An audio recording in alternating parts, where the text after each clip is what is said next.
Dear friends, now we're going to work, and let me introduce the economic outlook that we're going to be presenting to you, and where I'm going to give the floor in a few minutes to Catherine Mann, who wrote the report and elaborated the report in consultation and cooperation with all our member of all our directorates, and in a truly horizontal exercise in the House. Now, you will see that the headline numbers for the global growth in the outlook are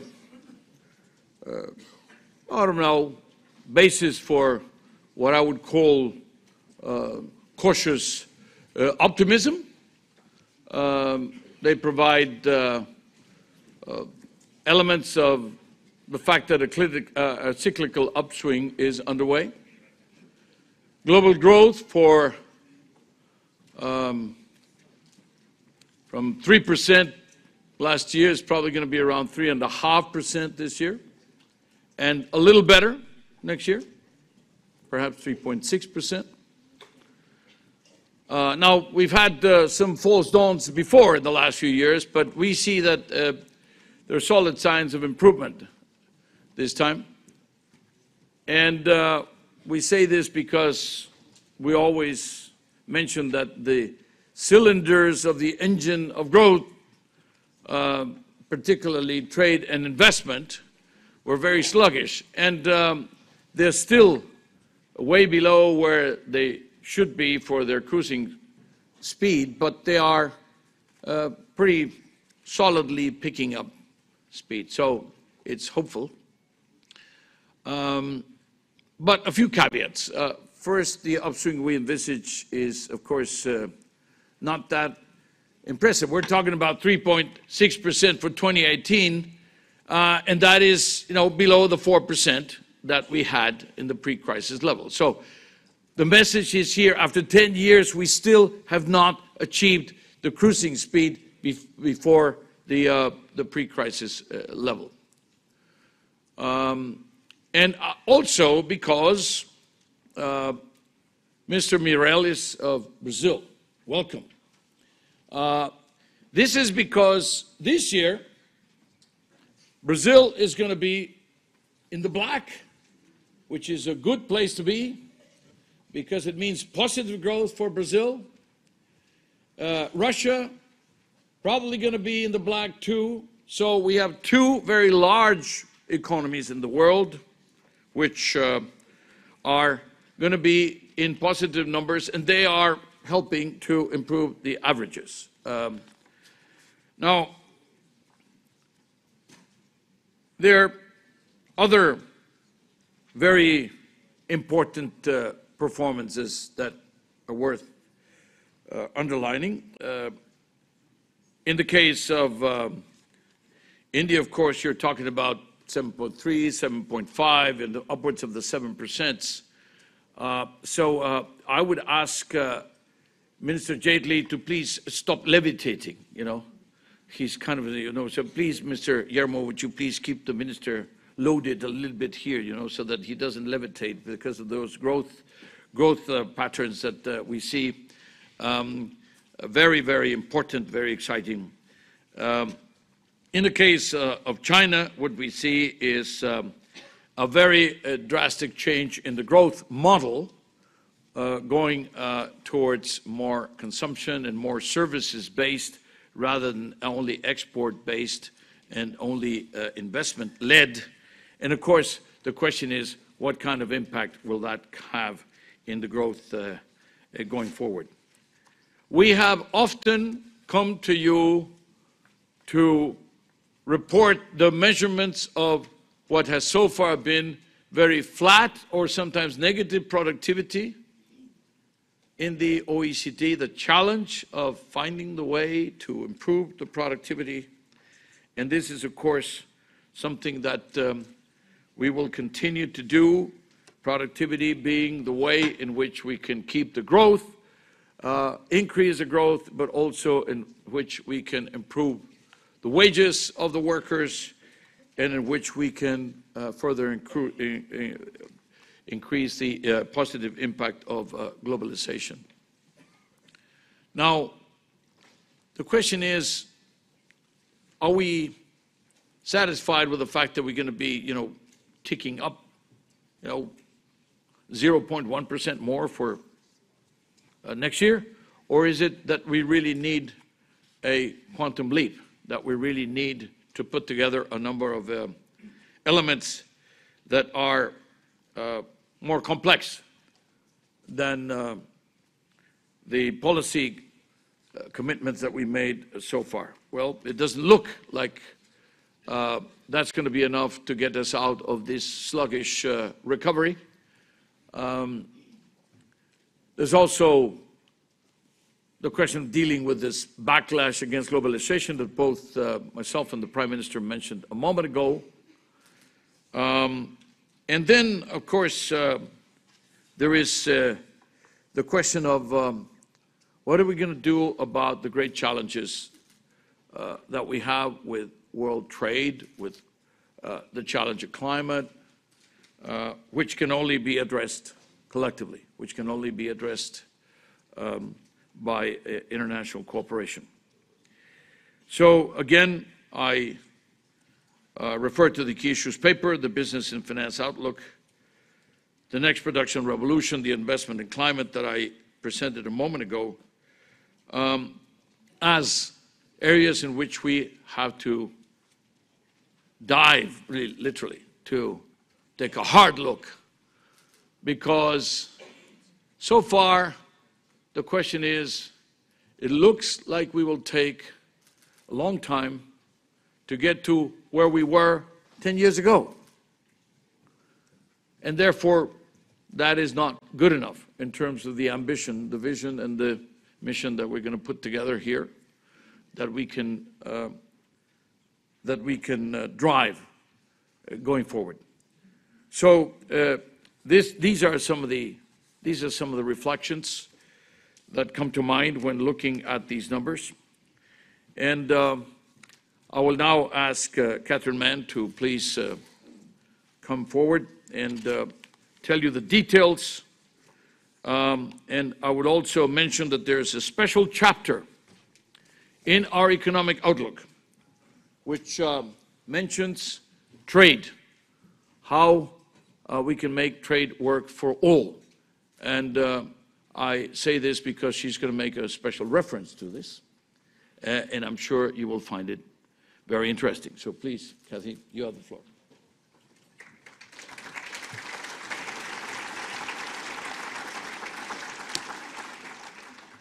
Well, thank you very much for this opportunity to give you the short version of the economic outlook. There's, of course, you have the document. It's been handed out to you. There's a PowerPoint with voiceover that I just did this morning. But the bumper sticker, we always like to have a bumper sticker for what represents our view on the global economy. And this headline here is really what it's all about. Better, but not good enough. Better, because there's been some cyclical improvement in consumption, investment, and trade, but not good enough to meet expectations of citizens for their own lives, for their children's lives, and certainly not good enough to make good on commitments. So in terms of the, there we go. So the key message is global growth is expected to pick up modestly. We already heard it was 3.5 and 3.6 for the 2018 horizon. And I'm going to give you some view on some upside risks. So there's potentially some even better news coming down. The bad news is, and the not good enough news, is that productivity and wage growth remains subdued. There are also some financial stability risks, which you can read about. I'm not going to talk about them. And the computer keeps on cutting out there. More needs to be done. to share the gains from the structural trends that I'm going to note. And finally, policies should make our economies and globalization work for all. We're going to talk about an integrated policy approach. So here's the good news. This is the good news, the better. The uptick in global growth from the 2015 rate of growth of 3 was the lowest since 2009. So we're going up to 3.8, but that's 3.6, but that's still below the 4%, as noted by the Secretary General. This is the not good enough news. GDP growth per person, this is sort of the expectations about what you can do with the income in your life. It's a measure of productivity. It's a measure of average incomes. And you can see in comparison to the historical experience, 87 to 2007, on which expectations have been formed. OECD and these other 3 advanced economies are way below the period of time when people have formed their expectations about how well they can do in their own life and what there's a possibility for their children. The not good enough is even worse if we look below the averages, and that is the income inequality is rising. Now, not only is it rising between the 1% at the top or the 10% at the top and the 10% in the bottom, but for the mean income in the middle, we've only just gotten back to where we were at the financial crisis. So not good enough in terms of expectations on average, and not good enough in terms of reducing the persistent inequalities, the widening inequalities that we see. So again, good news and some bad news about the possibilities that we might see something better coming down. On the one hand, we do see some potential for technology upgrading and the replacement of old capital stock with new capital that has embodied technology. So we look at investment. We may not see new investment to increase capacity, but business surveys, and as you can see, the data on billings and output of high-tech products suggest that firms are now realizing they need to upgrade old capital for the coming years. And so that gives us some hope that we will see an improvement in investment going forward in terms of the short term, because replacing capital does boost investment in the short term, but also that this investment will be in higher quality capital and higher technology capital, and that will serve the foundation for increases in productivity growth going forward, and that productivity growth increase reflected, hopefully, in real wage improvements. Now, we're not sure about that, because when we look at real wage growth, which you can see in the right-hand panel, real wage growth has not taken off yet, and it is not up to the historical experience. So we still have a disconnect, even in our prospects, for whether or not there will be a relationship between higher productivity capital and higher productivity and higher wages for workers. Another element of our economic outlook has to do with making trade and globalization work for all. Now, it's important to do diagnoses of what are the problems facing citizens in our economies. So the one problem I've already noted, inequality, wage growth below expectations, GDP per capita way below expectations. So this is one set of problems. The technology change being another set. Here is one associated with changing patterns of trade and specialization. So in terms of just goods, the manufactured products, you can see that the OECD in blue used to have the biggest chunk of the pie, that's the inner circle, in 1995. Here we are changing with opening up and engaging with a much larger number of countries around the world.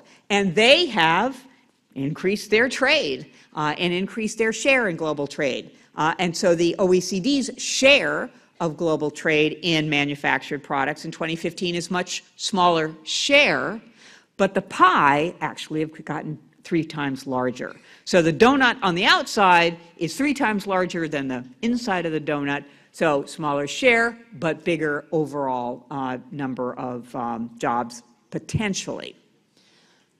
On the other hand, it's jobs in what? Producing what? And you can see on the right-hand panel that the nature of trade has changed. The trade is growing faster in services, including financial services, than in manufacturing.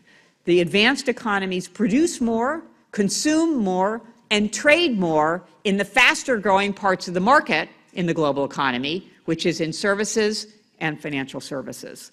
So good news and some bad news with regard to trade specialization and patterns of trade. It represents a shifting of jobs propelled by changing tastes and consumer preferences towards consumption, towards consumer services, financial services, business services. This is where jobs are being created, not in manufacturing. What is the implication of the changing trade specialization, the changing pattern of consumer preferences towards services, and the changing nature of technology in the production of goods and services? It means job polarization. You can see for the countries that are examined here that jobs have increased in high-skill and in low-skill jobs.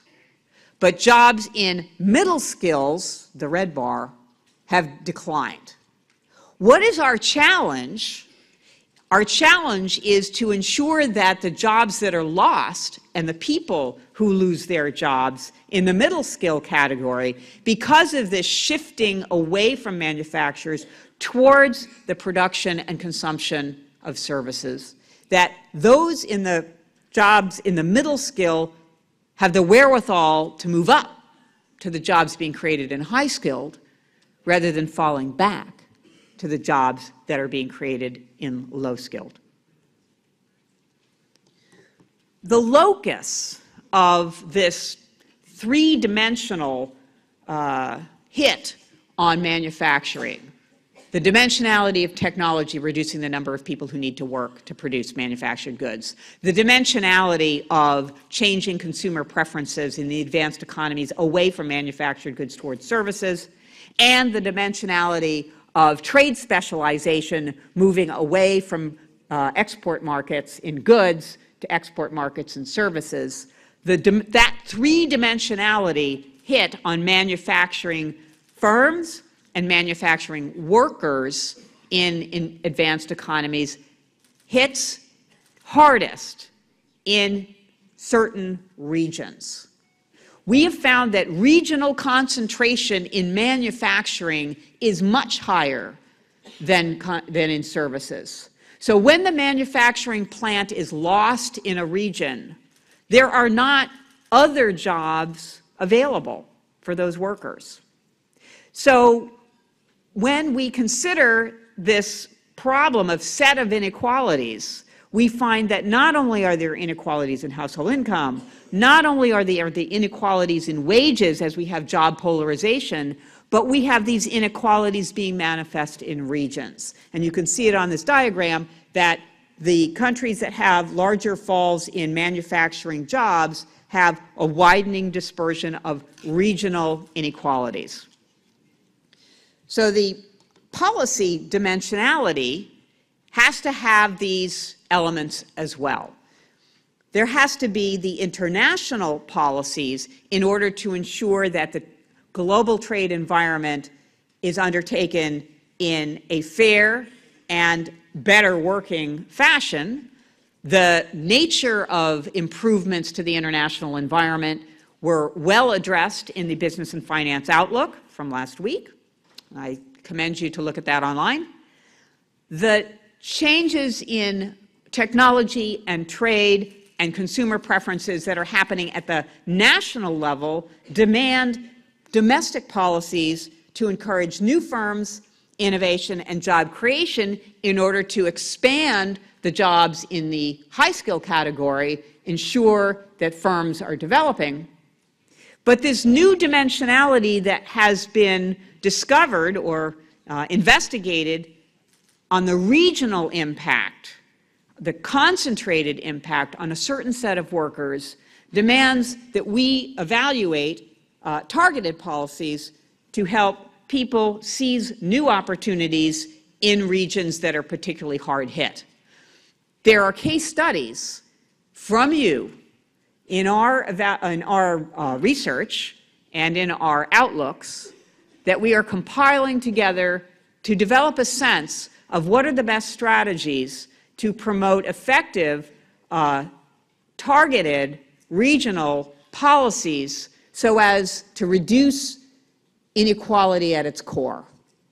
And we look forward to working with you on implementing the policies at the regional level for the targeted workers, for the national economies as a whole, and to promote international cooperation as well. Thank you.